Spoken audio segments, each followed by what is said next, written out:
ಈಗ ಚಿನ್ನ ತಗೊಳ್ಬೇಕಾ ಬೇಡವಾ ಅನ್ನೋ ಪ್ರಶ್ನೆ ಇದೆ. ಮನೇಲಿ ಚಿನ್ನ ಇಟ್ಕೊಂಡಿರೋರು ನಮ್ಮ ಕಷ್ಟಕ್ಕಾಗುತ್ತಾ ಇಲ್ವಾ ಅಂತ ಪ್ರಶ್ನೆ ಇದೆ. ಇದರ ನಡುವೆ ನಾವು ನೇರವಾಗಿ ಷೇರು ಮಾರುಕಟ್ಟೆ ತಜ್ಞರನ್ನು ಕರೆಸಿರೋದ್ರಿಂದ ನಾವು ಟ್ರೇಡಿಂಗ್ ಬಗ್ಗೆನೂ ಕೂಡ ಮಾತಾಡ್ಬಿಡೋಣ. ಸರ್, ಈಗ ಗೋಲ್ಡಲ್ಲಿ ಷೇರು ಮಾರುಕಟ್ಟೆಯಲ್ಲಿ ಇನ್ವೆಸ್ಟ್ ಮಾಡಿರೋರು ನಾನು ಕೇಳಿದೆ, ವಾಪಸ್ ತಗೊಳ್ಳೋಕೆ ಇದು ರೈಟ್ ಟೈಮಾ? ಹೌದು.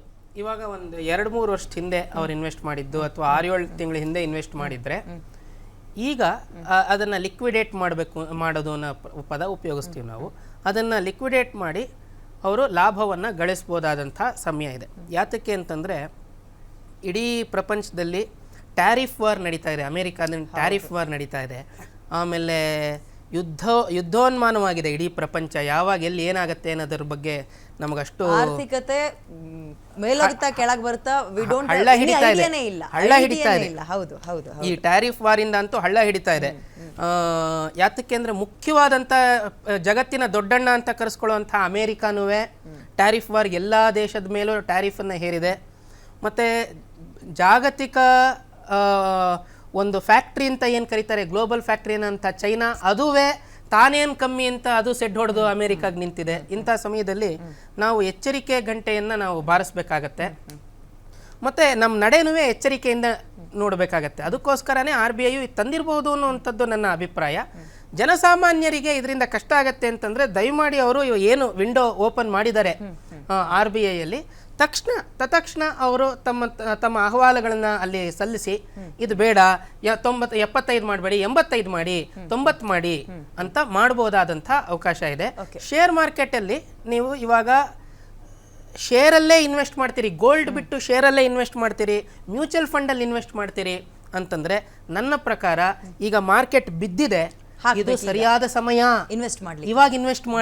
ಇವಾಗ ಇನ್ವೆಸ್ಟ್ ಮಾಡಿದ್ರೆ ತಾಳ್ಮೆ ಇಟ್ಕೊಂಡು 1-1.5 ವರ್ಷಕ್ಕೆ ನಿಮಗೆ ಉತ್ತಮವಾದಂತಹ ರಿಟರ್ನ್ ಬರುತ್ತೆ. ಯಾವಾಗ್ಲೂ ನಾವು ಮಾರ್ಕೆಟ್ ಕೆಳಗಡೆ ಹೋಗೋದನ್ನ ಸಂಭ್ರಮಿಸಬೇಕು. ಅಂದ್ರೆ ಅಲ್ಲಿ ಅವಾಗ ಹೂಡಿಕೆ ಮಾಡೋದು ರೈಟ್ ಟೈಮ್. ಕರೆಕ್ಟ್.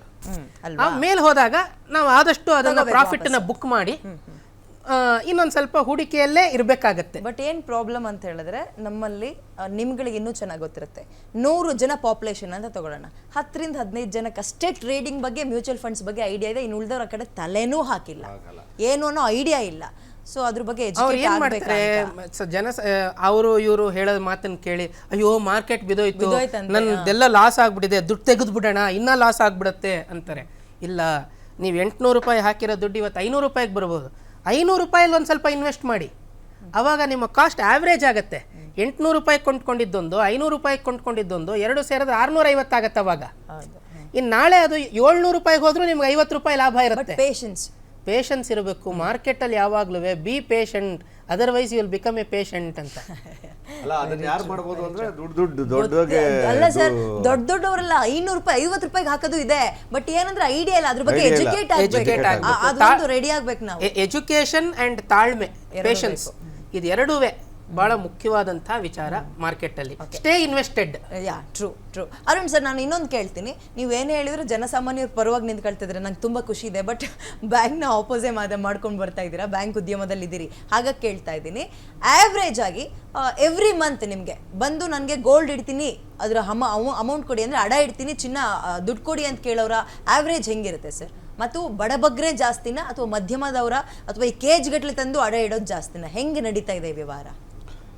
ನೋಡಿ, ಇದು 2 ರೀತಿ ಇದೆ. ಒಂದು ಬಂದು ಹಣ ಜಾಸ್ತಿ ಇರೋರು ಏನು ಮಾಡ್ತಾರೆ, ಇದು ಗೋಲ್ಡ್ ಎಲ್ಲ ಬಂದು ತುಂಬ liquid asset, capital cash. Next liquidity ಜಾಸ್ತಿ ಅಂದರೆ ಬಂಗಾರ, ಯಾವಾಗ ಬೇಕಾದ್ರೆ ನಾವು ಮಾರಾಟ ಮಾಡಿ ಇದು ಮಾಡ್ಕೋಬೋದು. ಸುಮಾರು ಜನ ಹಣ ಇರೋರು ಏನು ಮಾಡ್ತಾರೆ, ಇವಾಗ ರಿಯಲ್ ಎಸ್ಟೇಟ್ ಹಾಕಿದ್ರೆ ನಿಮಗೆ ಗೊತ್ತಲ್ಲ, ಲಿಟಿಗೇಷನ್ ಅದು ಇದು ಕೋಟೆ, ಗೋಲ್ಡ್ಗಿಂತ ಜಾಸ್ತಿ ರಿಯಲ್ ಎಸ್ಟೇಟಲ್ಲಿ ಇರೋದು. ಬಟ್ ಏನಂದರೆ ಅದನ್ನ ಕಾಪಾಡ್ಕೊಳ್ಳೋದು ಕಷ್ಟ. ಯಾರೋ ಬಂದು ಕೇಸ್ ಹಾಕ್ಬಿಟ್ಟು ಏನೋ ಒಂದು ಒತ್ತುವರಿ ಮಾಡ್ಕೊಳ್ಳೋದ್ರೆ ಅದಕ್ಕೆ ಏನು ಮಾಡ್ತಾರೆ, ಸುಮಾರು ಜನ ಬಂಗಾರ ತಗೊಂಡು ಇಟ್ಕೊಳ್ತಾರೆ. ಯಾಕೆ ಗೊತ್ತಾ, ನಾಳೆ ದಿನ ಅದನ್ನ ಗೋಲ್ಡ್ ರೇಟು ಜಾಸ್ತಿ ಆಗುತ್ತೆ, ಆಯಿತು ಬಂಗಾರ ಅಂತೂ ಕಡಿಮೆ ಆಗಲ್ಲ. ಓಕೆ, ಆ ಇದರಲ್ಲಿರುತ್ತೆ. ಬಟ್ ಮುಖ್ಯವಾಗಿ ಒಂದು ಬಂದು ಇನ್ವೆಸ್ಟ್ಮೆಂಟ್ ಆಪ್ಷನ್ನು. ಯಾಕಂದರೆ ಅದು ಗೋಲ್ಡ್ ಬಾಂಡು ಆ ಥರ ಎಲ್ಲ ತೊಗೊಳೋದಕ್ಕಿಂತ ನಾವು ಗೋಲ್ಡ್ ತೊಗೊಳ್ಳೋದೇ ಒಳ್ಳೆಯದು. ಓಕೆ, ಗೋಲ್ಡ್ ತೊಗೊಂಡು ಇಟ್ಕೊಂಡ್ರೆ ಇವತ್ತಲ್ಲ ನಾಳೆ ನಮಗೆ ಅದು ಕಷ್ಟ ಕಾಲಕ್ಕೆ ಇದಾಗುತ್ತೆ. ಪ್ಲಸ್ಸು ಇನ್ನೊಂದು ಏನಂದರೆ, ಇವಾಗ ಬಂಗಾರ ಇಡುವವರು, ಓಕೆ, ಅಂದರೆ ಕಷ್ಟ ಬಂದಾಗ ಕೆಲವರು ಬಂಗಾರ ಇಟ್ಬಿಡ್ತಾರೆ, ಏನೋ ಒಂದು ತೊಗೊಳ್ಬೇಕಂತೇಳಿ, ಆ ಥರ ಇದಾಗುತ್ತೆ. ಬಟ್ ಇದರಲ್ಲೂ ನಾನು ಒಂದು ಮುಖ್ಯವಾಗಿ ಇದು ಹೇಳ್ತೀನಿ ನೋಡಿ. ನನ್ನ ಪ್ರಶ್ನೆ ಸರ್, ಓಕೆ ನೀವು ಹೇಳಿದ ನನಗೆಲ್ಲ ಅರ್ಥ ಆಯಿತು. ನನ್ನ ಪ್ರಶ್ನೆ, ಆವ್ರೇಜ್ ಎವ್ರಿ ಮಂತ್ ನಿಮಗೆ ಒಂದು ಅಪ್ರಾಕ್ಸಿಮೇಟ್ ಆಗಿ ಐಡಿಯಾ ಇರುತ್ತೆ, ಇಂಥ ಜನರೇ ಮಧ್ಯಮ ವರ್ಗದವರೇ ತಂದು ಅಡ ಇಡೋದು ಅಂತನೋ, ಅಥವಾ ಕೆಳವರ್ಗದವ್ರು ತಂದು ಒಂದು 10 ಗ್ರಾಮ್ ಅಡ ಇಡೋರು ಇದ್ದಾರೆ ಸರ್. ಅಡ ಇಡೋರೇ ಜಾಸ್ತಿ. ರೈತರು ಓಲೆ ತಗೊಂಡೋಗಿ ಅಡ ಇಟ್ಟು ಅವತ್ತಿನ ಗೊಬ್ಬರ ಹಾಕ್ಬೇಕು, ಔಷಧಿ ಹೊಡಿಬೇಕು ಅಂತವ್ರು ಅನ್ನೋದಿದ್ದಾರೆ. ಸೊ ಹೆಂಗೆ ಬ್ಯಾಲೆನ್ಸ್ ಹೆಂಗ್ ಹೌದು, ಎಲ್ಲ ಮಧ್ಯಮ ವರ್ಗರು ಮತ್ತೆ ಕೆಳವರ್ಗದವರೇ ಜಾಸ್ತಿ ಇಡೋದು. ಯಾಕೆ ಗೊತ್ತಾ, ಅವರು ತಗೊಂಡಿರ್ತಾರೆ, ಏನೋ ಒಂದು ಕಷ್ಟ ಬರುತ್ತೆ. ಬೇರೆಯವ್ರ ಹತ್ರ ಇವಾಗ ಸಾಲ ಫುಲ್ ಅಂದರೆ ಎಲ್ಲ ಮಾರ್ಕೆಟ್ ಬಡ್ಡಿ, ಮೀಟರ್ ಬಡ್ಡಿ ಅಂತೇಳಿ ಓಡ್ತಾ ಇದೆ ಬೆಂಗಳೂರಲ್ಲೆಲ್ಲ. 5 ಪೈಸಾ ಬಡ್ಡಿ, 10 ಪೈಸಾ ಬಡ್ಡಿನೂ ಇದೆ. ಇಲ್ಲ, ನೀವು ಸ್ಟೋರಿ ಮಾಡ್ಬೇಕದೊಂದು. ಯಾಕೆಂದ್ರೆ ಈ ಸರ್ಕಾರ ಬರೀ ಆದೇಶ ಮಾಡಿದೆ ಮೀಟರ್ ಬಡ್ಡಿ ಮಾಡಬಹುದು. ನಡೀತಾ ಇದೆ ಸರ್, ರೂಲ್ಸ್ ತರಕ್ ತಂದು ಬಿಡ್ತಾರೆ, ಅದನ್ನ ಜಾರಿಗೊಳಿಸೋದಿದೆಯಲ್ಲ ಆಗಲ್ಲ ಅವ್ರ ಕೈ. 3 ಪೈಸಾ ಮಾರ್ವಾಡಿ ಅಂಗಡಿಯಲ್ಲಿ 3 ಪೈಸಾಗಿಂತ ಕಡಿಮೆ ಸಿಗುತ್ತೆ. ಅದಕ್ಕೆ ಏನ್ ಮಾಡ್ತಾರೆ, ಬಂಗಾರ ಇದೆ ಅಂದ್ರೆ ಬಂಗಾರನ ಅಲ್ಲಿ ಅಡ ಇಡೋದು ಜಾಸ್ತಿ ಬಂದು. Okay, middle class and lower middle class. Okay, ಯಾಕಂದ್ರೆ ಅವ್ರ ಕಷ್ಟ ಕಾಲದಲ್ಲಿ ಬೆಳ್ಳಿನೂ ಏನೋ ಒಂದಿಟ್ಟು. ಯಾಕಂದ್ರೆ ಮೇನ್ ಬಂದು ಏನಂದ್ರೆ ಅವರು ರೊಟೇಷನ್ ಮಾಡೋಕ್ಕಾಗಲ್ಲ. ಕೆಲವರು ಅಂದ್ರೆ ಏನಂದ್ರೆ ದುಡ್ಡನ್ನ ಹಿಂಗೆ ಬಂಡವಾಳ ಯಾವುದೋ ಒಂದು ಬಿಸ್ನೆಸ್ ಹಾಕ್ಬಿಟ್ಟು ರೊಟೇಷನ್ ಮಾಡಿ ಅಂಥವ್ರಿಗೆ ಗೊತ್ತಾ ಪರವಾಗಿಲ್ಲ. ಇವ್ರು ಕಷ್ಟದಲ್ಲಿರೋರು ಏನು ಮಾಡ್ತಾರೆ, 10 ಪೈಸಾ ಬಡ್ಡಿ ಕಟ್ಕೊಂಡು ನಾಳೆ ದಿನ ಇದೇ ಹೊಂಟೋಗುತ್ತೆ. ಯಾಕೆ ಇದರಲ್ಲೂ ಅಷ್ಟೇ ಸುಮಾರು ಜನ ಬಂಗಾರ ಇಟ್ಟು ಓಕೆ ಏನು ಮಾಡ್ತಾರೆ, ಅದು ಬಿಡಿಸ್ಕೊಳ್ಳೋದೆ ಬಡ್ಡಿ ಆಗಿ ಅದೇನಾಗುತ್ತೆ, ಜಾಸ್ತಿ ಆಗ್ಬಿಡುತ್ತೆ. ಆಮೇಲೆ ಈ ಕಡೆ ಬಡ್ಡಿ ಕಟ್ಟಕ್ಕೆ ಅದಕ್ಕೆ ಏನು ಮಾಡ್ತಾರೆ, ಸುಮಾರು ಜನ ಬಿಟ್ಬಿಡ್ತಾರೆ, ತಲೆನೇ ನಾನೇ ಮಾಡಿದ್ದೀನಿ. ಕಾಲೇಜ್ ಇಟ್ಟು ಅದು ಬಡ್ಡಿ ಇಷ್ಟೊಂದು ಹಾಕಿ ಆಮೇಲೆ ನೀನೇ ಕೊಡಪ್ಪ ವಾಪಸ್, ಅದು ಏನಿದೆ ಅದು ಬ್ಯಾಲೆನ್ಸ್ ಮಾಡ್ಕೊಂಡು. ಈಗ ಇದು ಚರ್ಚೆ ಇರೋದು ಹೇಗೆ ತರ್ಬೋದು, ಅಗೇನ್ ಕಡಿಮೆ ಹಂತಕ್ಕೆ ಹೋಗುತ್ತೆ ಬಡ್ಡಿ ಹಣ, ಸಾರಿ ಬಡ್ಡಿ ಹಣ ಅಲ್ಲ, ನಮಗೆ ಸಿಗೋ ಹಣ ಅಂತ.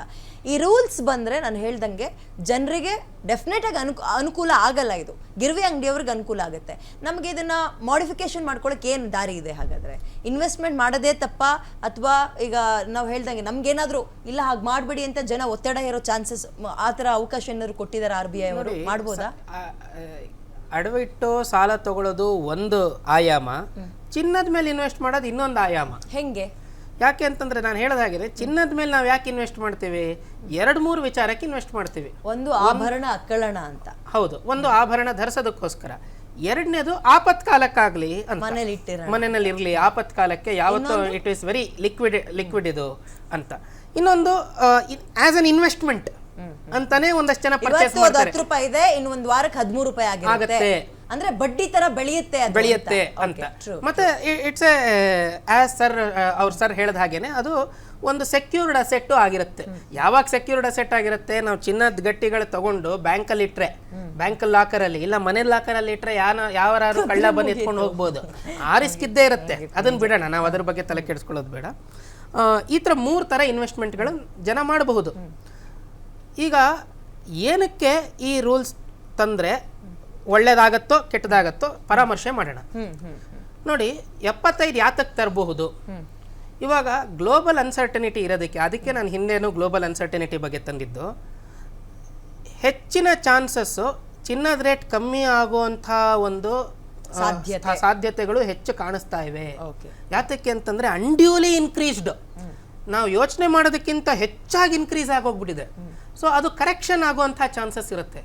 ಇವಾಗ ಇವತ್ತಿನ ರೇಟ್ಗೆ ಏನಾಗಿರುತ್ತೆ, ಬ್ಯಾಂಕ್ ಅವರು ಬೇರೆ ಕಡೆಯವರು ಆ ಆವ್ರೇಜ್ 30 ದಿವಸದ ಆವ್ರೇಜ್, ಒಬ್ಬೊಬ್ರು 15 ದಿವಸದ ಆವ್ರೇಜ್ ತಗೋತಾರೆ. ಹೀಗೆ ಆವ್ರೇಜ್ ತಗೊಂಡು ಅದ್ರ ಮೇಲೆ 90, 85, ಇವತ್ತಿಗೂ ಬ್ಯಾಂಕ್ಗಳು 75% ಕೊಡ್ತಾ ಇರೋದು. ಬ್ಯಾಂಕ್ಗಳು 90% ಕೊಡ್ತಾ ಇಲ್ಲ, ಬರೀ ಪ್ರೈವೇಟ್ ಫೈನಾನ್ಸ್ಗಳು ಮಾತ್ರ 90% ಕೊಡ್ತಾ ಇರೋದು. ನಿಮ್ಗೆ ಅನ್ವಯ ಆಗಲ್ವಾ ಸರ್ ಬ್ಯಾಂಕ್ ಅವರಿಗೆ? ನ್ಯಾಷನಲೈಸ್ಡ್ ಬ್ಯಾಂಕ್ಗಳು ಇವತ್ತಿಗೂ 75% ಕೊಡ್ತಿರೋದು. ಹೌದಾ? ಸೊ ಅದಕ್ಕೆ ಬ್ಯಾಂಕ್ಗಳಿಗೆ ಯಾರು ಚಿನ್ನ ಅಡ ಇಡಕ್ ಹೋಗಲ್ಲ.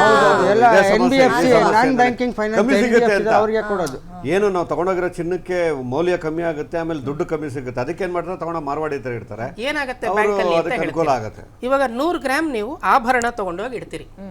100 ಗ್ರಾಮ್ ಆಭರಣ ಸಾಮಾನ್ಯವಾಗಿ ಆಭರಣ ಮಾಡಿದ್ರು 22 ಕ್ಯಾರೆಟ್ 916 ಆಭರಣ ಮಾಡ್ಕೊಂಡಿರ್ತಾರೆ. 916 ಆಭರಣ ಮಾಡ್ಕೊಂಡಾಗ ಅದಕ್ಕೆ ಕಲ್ಲುಗಳಿರುತ್ತೆ, ಬೇರೆ ಬೇರೆ ವಜ್ರ, ವೈಡೂರ್ಯ ಇದೆಲ್ಲ ಇರುತ್ತೆ.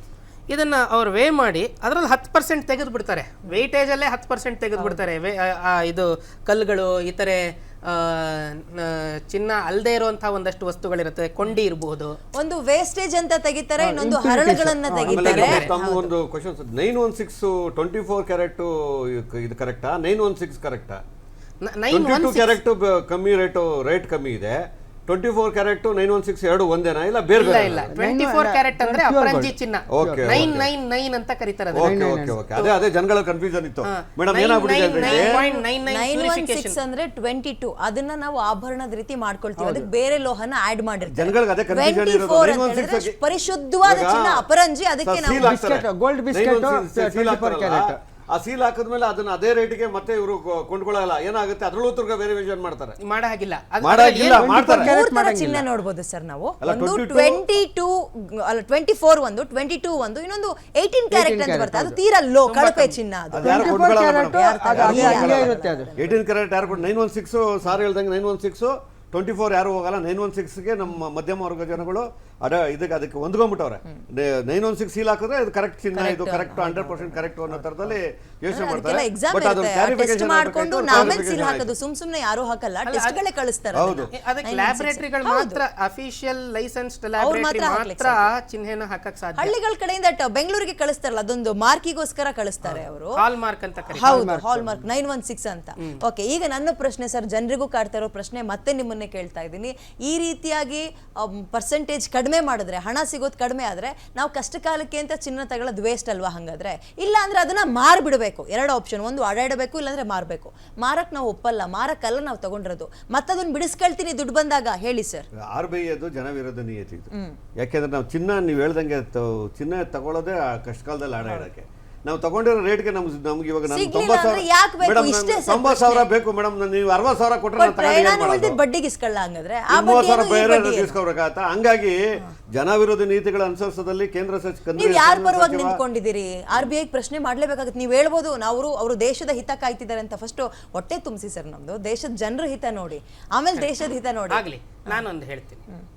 ಮನುಷ್ಯರು ಹೊಟ್ಟೆ ತುಂಬಿಸುವಂತ ಇದು RBI ಇದೆಯಾ? ತಾಕತ್ತಿದೆಯಾ? ಅಲ್ಲ, ತಾಕತ್ ಪ್ರಶ್ನೆ ಇಲ್ಲ. RBI ಉದ್ಭವ ಆಗಿರೋದು ಯಾತಕ್ಕೆ? RBI ಸೃಷ್ಟಿ ಮಾಡಿರೋದು ಜನಸಾಮಾನ್ಯರ ಹೊಟ್ಟೆ ತುಂಬಿಸೋದಕ್ಕ, ಹಣಕಾಸಿನ ವಿಚಾರ. ಬಟ್ ದೇಶದ ಆರ್ಥಿಕ ನೀತಿಯನ್ನ